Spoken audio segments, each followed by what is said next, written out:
Chers amis, bonjour.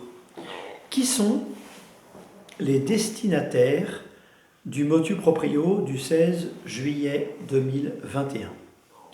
Eh bien, j'ai beaucoup entendu que les seuls destinataires de ce motu proprio étaient les prêtres et les fidèles qui célèbrent dans la forme extraordinaire du rite.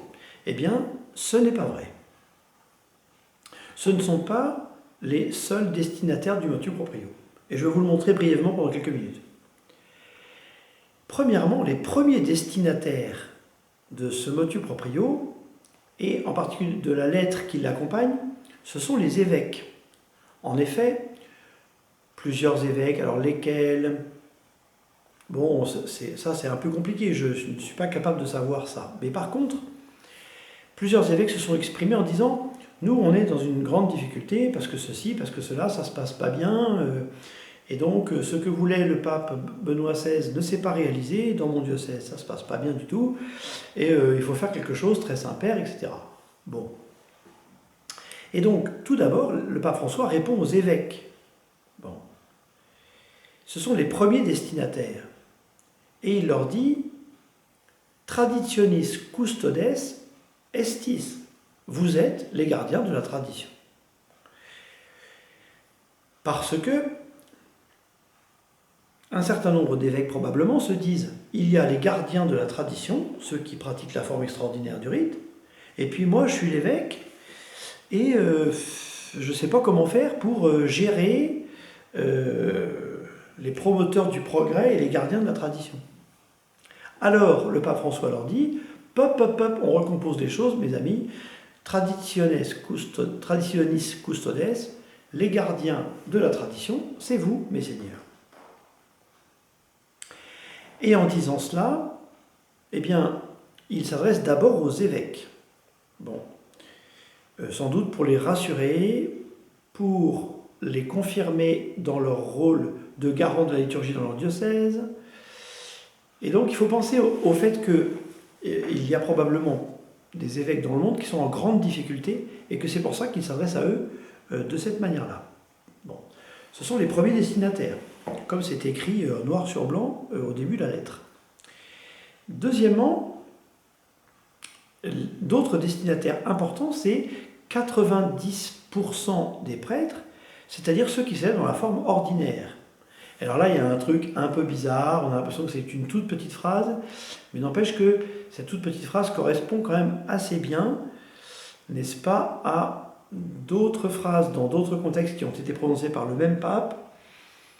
Et donc, il a dit aux évêques, dans la petite lettre qui accompagne le motu proprio, « Mes seigneurs, veillez à ce que dans vos diocèses, les prêtres qui célèbrent dans la forme ordinaire le fassent correctement. » Et donc, l'air de rien, tout en s'adressant apparemment aux évêques et aux personnes qui sont concernées par la forme extraordinaire du rite, il en profite quand même pour dire il y a eu des abus, il y a eu des messes célébrées n'importe comment, il y a des prêtres qui sont négligents dans la façon de célébrer la messe, et par conséquent, eh bien, mes amis, il va falloir resserrer ces boulons.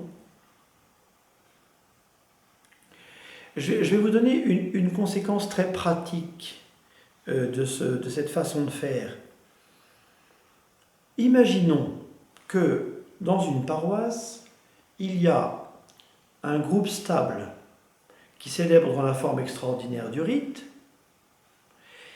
et que l'évêque du lieu dise à ce groupe « Eh bien voilà, il y a eu un motu proprio qui a été signé par le pape François, j'aimerais vous rencontrer pour qu'on en parle, pour voir comment on va gérer la nouvelle réglementation en la matière. » Eh bien, je pense qu'il serait judicieux que le curé de cette paroisse dise à l'évêque « Bien sûr, monseigneur, je vais tout faire pour vous faire rencontrer ce groupe stable dans les meilleures conditions, virgule, cependant, virgule, monseigneur, virgule, si vous réunissez ce groupe stable pour voir comment la forme extraordinaire est gérée dans la paroisse, alors il faudra aussi réunir les tenants de la forme ordinaire. Parce que sinon, on stigmatise un groupe de la paroisse, au prétexte d'un texte réglementaire, lequel précise qu'il faut que les prêtres qui ne célèbrent pas dans cette forme, c'est-à-dire les prêtres qui célèbrent dans la forme ordinaire du rite, eh bien, célèbrent correctement cette forme pour permettre aux fidèles qui sont attachés à cette forme de la tradition puissent éventuellement revenir ou, si ce n'est revenir, en tous les cas, pouvoir célébrer le saint sacrifice de la messe, enfin s'associer au saint sacrifice de la messe dans la forme ordinaire. Et donc, il serait anormal, je crois, qu'un groupe stable rencontre l'évêque, un peu comme si l'évêque devait gérer quelque chose. Non, l'évêque a tous ses fidèles et tous ses prêtres dans le panier de son diocèse, et donc, à ceux qui célèbrent dans la forme ordinaire, il doit rappeler les exigences d'un missel correctement célébré. D'ailleurs, ça tombe bien, puisqu'il y a la réception d'une nouvelle mouture du missel au mois de décembre 2021. Petite parenthèse, le pape François a dit au début de son pontificat « Io sono furbo ». Qu'est-ce que ça veut dire? Ce n'est pas exactement le fourbe français. Ça veut dire je suis un malin. Ne croyez pas que quand je dis quelque chose, c'est uniquement ce que je dis que je suis en train de dire. J'en profite pour dire autre chose dans la queue de comète. Et donc, en s'adressant aux prêtres qui célèbrent dans la forme extraordinaire du rite, il s'adresse aussi en même temps, il en profite à ceux qui célèbrent dans la forme ordinaire, en disant, les gars, il faut que vous célébriez de façon correcte. Et donc, il serait anormal qu'un évêque, je crois, se focalise uniquement sur le groupe stable de la forme extraordinaire pour réviser les questions de liturgie et de positionnement dans la paroisse. Il y a des gens qui peuplent les messes dans la forme ordinaire qui ne sont pas forcément tous très catholiques. Probablement. Bon, il y a tout partout.